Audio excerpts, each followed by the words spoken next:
Bentrok polisi dengan warga Dago Elos terjadi pada Senin, tanggal 14 Agustus tahun 2023, malam. Viral video rekaman yang perlihatkan polisi masuk ke rumah warga serta melakukan perusakan. Sejumlah polisi terlihat mendobrak dan juga menggebrak pintu warga sambil berteriak-teriak. Di rumah itu, terlihat anak kecil yang sedang tertidur, dan harus terbangun usai mendengar pintu digebrak oleh polisi. Saat ditelusuri, peristiwa itu terjadi di rumah warga yang letaknya di sekitar Jalan Dago Elos tepatnya RT 2 RW 2.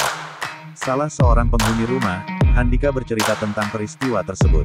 Peristiwa terjadi usai kericuhan sekitar pukul 23.30 waktu Indonesia Barat. Rumahnya tiba-tiba didatangi oleh sejumlah anggota polisi yang mencari massa yang membuat kericuhan. Mereka datang dengan mengeluarkan kata kasar dan meminta agar pintu rumah dibuka. Kata kasar tersebut, katanya, ditujukan ke sejumlah anggota keluarganya. Dia pikir massa yang ricuh ada yang ngumpet, dia memaksa, woi buka brengsek. Yang bukan warga asli keluar, kata dia ketika ditemui pada Selasa tanggal 15 Agustus tahun 2023. Pintu kemudian didobrak oleh polisi hingga mengenai anaknya yang sedang berada di balik pintu. Akibat hal itu, anaknya yang masih berusia 6 tahun terluka. Sementara usai mendobrak pintu, polisi langsung masuk ke dalam rumah mencari massa yang diduga bersembunyi.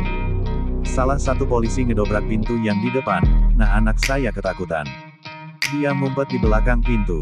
Ngumpet di belakang pintu, dia terluka terkena kakinya kejepit, ucap dia.